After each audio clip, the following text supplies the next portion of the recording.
That's what's blowing the hole in our budget. If we don't tackle these issues, if we don't fix these problems, if we just hope they'll go away, it's not going to happen.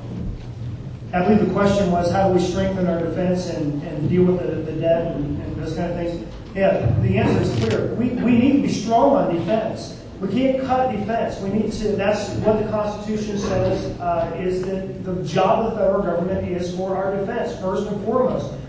We have to decrease the federal government. It's a lot about the things that we've been talking about throughout the evening. There's just so many things that have to shrink federally that really are. All of the domestic spending, the programs, all of the entitlements. If we get rid of that kind of stuff, then our country can do the things that the Constitution set it to do legally, and we can get the government out of the things that the Constitution clearly says the government has no right to do. And if we're doing that, we're going to have plenty of money in this government to do the things that are necessary for us to be strong.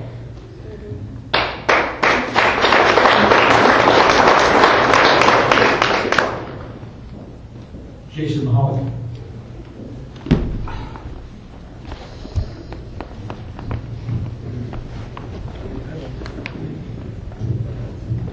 All right, well, I'm not going to pick on just one of you this time. I'm going to pick on all of you. Just want to remind you the cameras are rolling here. We, the people of District 18, have had almost zero access to Zach space in this district. I've had to pick up from my job and my family twice to go to Washington to try to get some face time with Zach space. Going down the line, would each of you commit right here and now to having open town halls like this, maybe once or twice a year at least, in your district, so that we the people can have access to our candidate and our seat in Congress? Not only would I commit to do that, but I'm doing it right now. I'm the only one who sits in front of you. I did my first town hall when Zach Space said in August, I'm a blue dog Democrat. I slowed down healthcare so I can talk to you, and then none of us saw him. I did my first town hall in Dover, had over 400 people there from 6 or 8 of the counties. I've continued to do town halls county by county, just did one last night in Janadenhutton, did one in West Lafayette, done ones recently in Jackson and Hocking County. I've done over 90 public events to date, put over 25,000 miles on my car. I've got supporters and teams on the ground in all 16 counties. I've raised finances in all 16 counties. I'm not telling you I'm going to do that. I'm doing it right now, listening to the concerns of the people, because that's what representation's about. I'm not talking the talk, I'm walking the walk.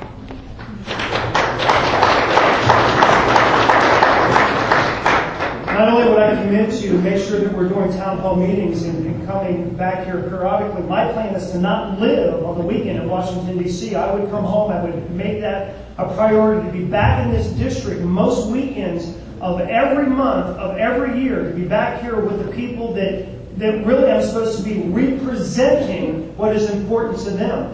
Not only would I do something once or twice a year, but I would set up a network where I would be communicating with different business groups, whether it be agriculture or medical or small businesses, where on every piece of legislation that would come up that would affect them, that they would have the opportunity to communicate with me, that I would, if this piece of legislation, if someone comes to me and says, this is how it's going to affect agriculture, it's good for your farmers, how many know that representatives lie to other representatives to get you to get on board with their bill?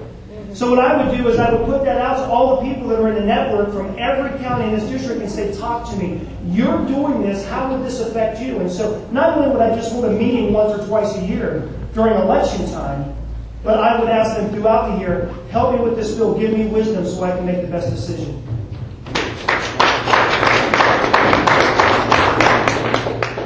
I have, in my agency legislature, I have actually represented districts that were more Democrat than they were Republican.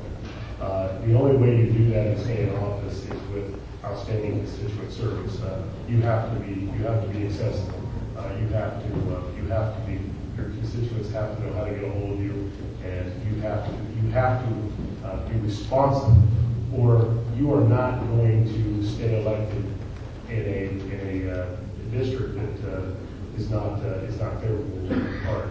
If you have a safe, what's called a safe district, one party or another, that might be a different story. But The reason why Zach Space is in trouble is because of his constituent service. And that's the reason why I would be able to hold this seat if elected and to Congress. Is constituent service is absolutely the key if you want to continue to be a representative and not be a one-termer out. Since I'm the only current elected official holding office right now, I have a record of holding town hall meetings and meetings in my Senate district, my state representative previous to that. And I also have my card here for the campaign, my business card. I have my address on here, I have my home phone number, I have my website, my email, my cell phone, and I answer my own phone. I have some colleagues in the state Senate that don't do that. That really bothers me. But I have a record. It's different when I'm holding a meeting in public when you're holding office than before you're holding office, because anybody can sit there and say, I'll do this, I'll do that. But when you're in office, people can say, why don't you do that? Or why aren't you doing that? Or defend what you're doing or explain what you're doing. And it's different when you're in office and say, you're running for office and say, this is what I'm going to do. And my constituents back in the 22nd Senate District will tell you that we do that and we do constituent service like what I just said. And it's really important. And that's been a real surprise to me, really, constituent work that we do. How we've been able to help businesses, help individuals with their problems, mostly the problems with state agencies and bureaucrats in Columbus. And that's been kind of a rewarding experience for me. I don't know if you folks have any idea how big this district is. But down in Benton County the other night, my goodness, it's a long way. I was a coach my whole life. I put together teams. And for whoever's going to be most responsive in this congressional district is going to be somebody who puts a team together. I don't know if you know this or not. I got into this whole thing because I slept outside Zach Space's office for 7 nights last August. I don't know if you knew that. Trying to get him to come out and play. Come out and face us. Come out and face the constituents. And you know what I found out? They were so rude. The people that I spoke to on the phone, they were so rude. I'm going to tell you, I would like to give you my phone number. I'm not going to give you my phone number. It would be unbelievable to think that we could all get a hold of Bob Gibbs if we wanted to. But I'm going to have a team in place that when you call our office, they'll be nice to you, and they'll respond to you, and they'll share a response to you. And they won't send you a form letter, but rather something that directly involves exactly the issue that you brought up. I want to go to Washington, D.C., not just fill a seat. I want to go grab a flag and stick it in the ground and build a coalition of people who are going to return government to the people. That's what I do.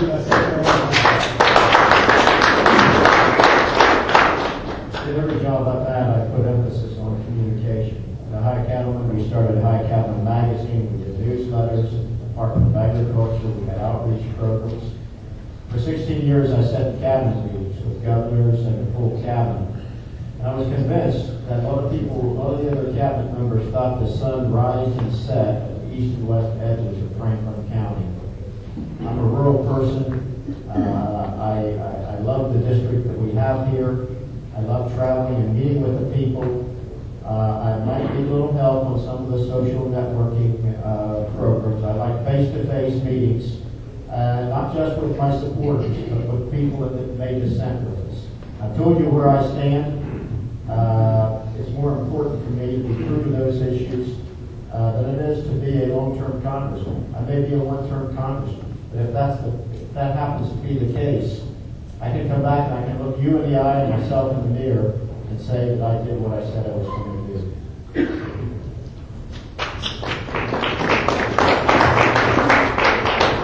Well, the Liberty Council doing these meetings have been great. You know, I've been a teabagger from the beginning. I've supported Organizing for Freedom. I've moved chairs. I've helped set up events. I've not just been somebody to come speak at these events because I know that the people need to hear what's going on and the people need to know where people stand on issues and that.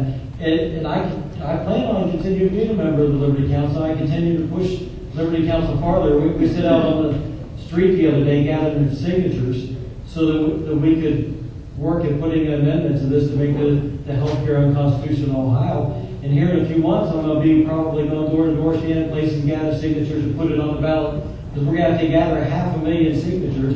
And every one of you in here, we're going to need your help to get these signatures done and everything. So I'm not going anywhere. I'm just going to Washington to visit.